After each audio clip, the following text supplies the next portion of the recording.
जय श्री कृष्णा, राधे राधे जी। आप सबका सुनीता भक्ति चैनल में हार्दिक स्वागत है। दोस्तों, आज है 2 फरवरी 2026 और दिन है सोमवार का। तो आज से प्रारंभ हो गया है फाल्गुन मास का महीना। तो आप सभी को फाल्गुन मास महीने की हार्दिक शुभकामनाएं। फाल्गुन मास जो भगवान शिव और श्री कृष्ण को समर्पित है।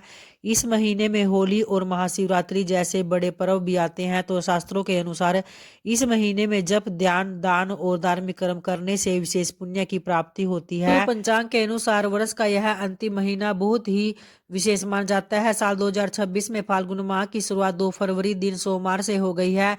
यह महीना ऋतु परिवर्तन का संकेत भी देता है और इसी फाल्गुन माह में होली से पहले होलाष्टक भी लगते हैं, जो शुभ कार्यों के लिए शुभ माने जाते हैं।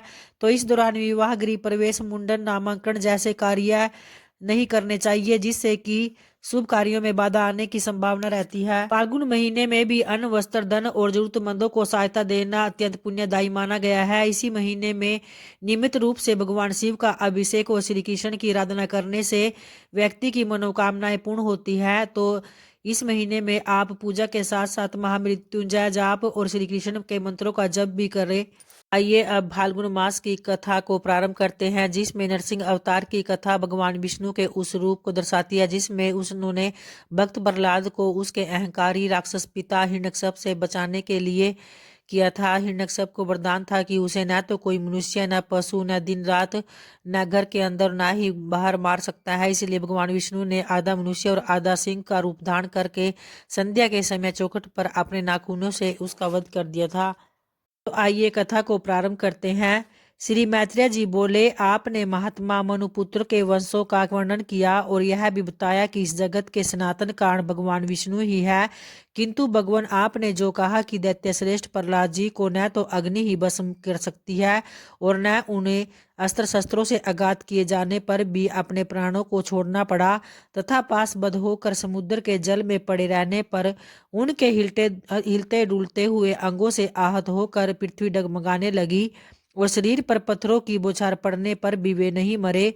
इस प्रकार जिन महाबुद्धि का आपने बहुत ही महात्म्य वर्णन किया है, हे मुने, जिन अति तेजस्वी महात्मा के ऐसे चरित्र हैं, मैं उन परम विष्णु भक्त का अतुलित प्रभाव सुनना चाहता हूँ।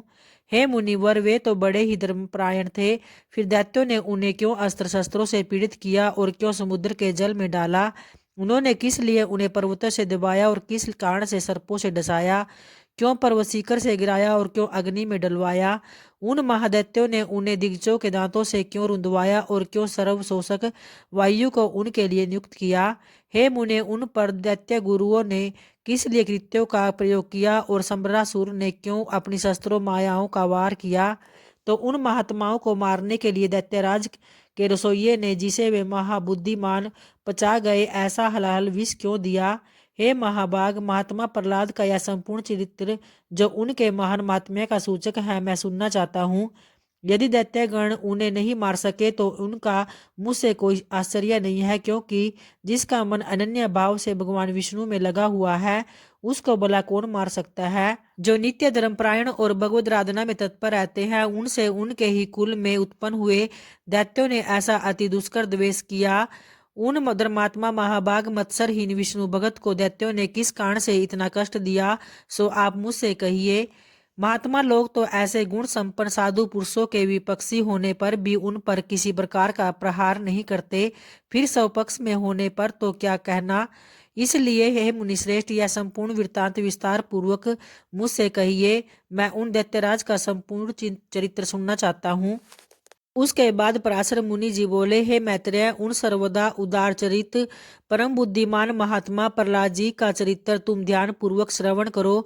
पूर्व काल में दीति के पुत्र महाबली हिरण्यकशिपु ने ब्रह्मा जी के वर से गर्वयुक्त होकर संपूर्ण त्रिलोकी को अपने वशीभूत कर लिया था। वह दैत्य इंद्रपद का भोग करता था और वह महान असुर स्वयं ही सूर्य, वायु देवता, अग्नि, वरुण और चंद्रमा बना हुआ था।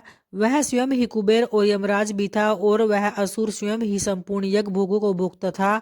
हे मुनि सतम, उसके ब्याह से देवगण स्वर्ग को छोड़कर मनुष्य शरीर धारण करके भूमंडल में विचरण करते थे।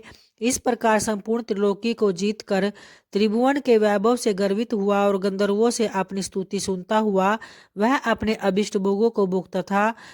तो उस समय उस मदपान सक्त महाकाय हिरण्यकशिपु की ही समस्त सिद्ध गंधर्व और नाग आदि उपासना करते थे। और उस दैत्यराज के सामने कोई सिद्ध गण तो बाजे बजाकर उसका यशोगान करते और कोई अति प्रसन्न होकर जय जयकार करते, तथा वह असुर राज वहां स्फटिक एवं आभ्रशिलोक बने हुए मनोहर महल में जहाँ अप्सराओं का उत्तम नृत्य हुआ करता था, प्रसन्नता के साथ मदपान करता रहता था। उसका प्रहलाद नामक महाभाग्यवान पुत्र था। वह बालक गुरु के यहाँ जाकर बालोचित पाठ पढ़ने लगा। एक दिन जब वह धर्मात्मा बालक गुरु जी के साथ अपने पिता दैत्यराज के पास गया, जो उस समय मद्यपान में लगा हुआ था, तब अपने चरणों में झुके हुए अपने परम तेजस्वी पुत्र प्रहलाद जी को उठाकर पिता हिरण्यकशिपु ने कहा। हिरण्यकशिपु बोला, हे वत्स, अब तक अध्ययन में निरंतर तत्पर रहकर तुमने जो कुछ पढ़ा है उनका सारभूत शुभ भाषण हमें सुनाओ। तो प्रहलाद जी बोले, पिताजी, मेरे मन में जो सबके सारांश रूप में स्थित है वह मैं आपकी आज्ञा अनुसार सुनाता हूँ, तो ध्यान पूर्वक सुनिए। जो आदि मध्य और अंत में रहित अजन्मा वृद्धि से शून्य और अच्युत है, समस्त कारणों के कारण तथा जगत की स्थिति और अनंतकर्ता उन श्री हरि को मैं प्रणाम करता हूँ। श्री पराशर जी बोले, यह सुन दैत्यराज हिरण्यकशिपु ने क्रोध से नेत्र लाल करके प्रहलाद के गुरु जी की ओर देखकर कांपते हुए ओठों से कहा। हिरण्यकशिपु बोला, हे दुर्बुद्धि महाब्राह्मण दमयह, क्या तूने मेरी अवज्ञा कर इस बालक को मेरे विपक्षी स्तुति से युक्त असार शिक्षा दी है? तो गुरु जी ने कहा, हे दैत्यराज, आपको क्रोध के वशीभूत न होना चाहिए। आपका यह पुत्र मेरी सिखाई हुई बात नहीं कह रहा है। तो इसके बाद हिरण्यकशिपु ने कहा, बेटा प्रहलाद, बताओ तो तुमको यह शिक्षा किसने दी? तुम्हारे गुरु जी कहते हैं कि मैंने तो ऐसा उपदेश नहीं दिया। प्रहलाद बोले, पिताजी, हृदय में स्थित भगवान विष्णु ही तो संपूर्ण जगत के उपदेशक है। उन परमात्मा को छोड़कर और कौन किसी को कुछ सिखा सकता है? हिरण्यकशिपु ने कहा, अरे मूर्ख, जिस विष्णु का तू मुझ जगदीश्वर के सामने निष्ठापूर्वक निशंक होकर बारंबार वर्णन करता है वह कौन है? प्रहलाद बोले, योगियों के ध्यान करने योग्य जिसका परम पद वाणी का विषय नहीं हो सकता तथा जिससे विषव प्रकट हुआ है और जो स्वयं विषव रूप है, वह परमेश्वर ही तो विष्णु है। हिरण्यकशिपु बोला, अरे मूढ़, मेरे रहते हुए और कौन परमेश्वर कहा जा सकता है? फिर भी तू मौत के मुंह में जाने की इच्छा से बारंबार ऐसा बक रहा है। फिर प्रहलाद बोले कि हे तात, वह ब्रह्मभूत विष्णु तो केवल मेरा ही नहीं बल्कि संपूर्ण प्रजा और आपका भी कर्ता नियंता और परमेश्वर है। आप प्रसन्न हो, ये व्यर्थ क्रोध क्यों करते हो? तो हिरण्यकशिपु ने कहा, अरे कौन पापी इस दुर्बुद्धि बालक के हृदय में घुस बैठा है, जिससे कि अवचिष्ट होकर यह ऐसे अमंगल वचन बोल रहा है? प्रहलाद जी ने कहा, पिताजी, वे विष्णु भगवान तो मेरे ही हृदय में नहीं बल्कि संपूर्ण लोक में स्थित है। वे सर्वगामी तो मुझको, आप सबको और समस्त प्राणियों को अपनी अपनी चेष्टा में प्रवृत्त किया करते हैं। हिरण्यकशिपु ने कहा, इस पापी को यहाँ से निकालो और गुरु के यहाँ ले जाकर इसका भली प्रकार शासन करो। इस दुर्मति को न जाने किसने मेरे विपक्षी की प्रशंसा में नियुक्त कर दिया है। श्री पराशर जी बोले, उसके ऐसा कहने पर दैत्यगण उस बालक को फिर गुरु जी के यहाँ ले गए और वे वहाँ गुरु जी की रात दिन भली प्रकार सेवा शुश्रूषा करते रहे। बहुत काल व्यतीत हो जाने पर दैत्यराज ने जब प्रहलाद जी को फिर बुलाया और कहा, बेटा, आज कोई गाथा सुनाओ। तो प्रहलाद जी बोले, जिनसे प्रधान पुरुष और यहाँ चराचर जगत उत्पन्न हुआ है, वे सकल प्रपंच के कारण श्री विष्णु भगवान हम पर प्रसन्न हो। तो भक्तों, आज के फाल्गुन मास कथा अध्याय यही समाप्त होता है। तो प्रेम से बोलिए भगवान श्री हरि विष्णु की जय, माता लक्ष्मी की जय। और आगे की कथा अगले अध्याय में जानेंगे।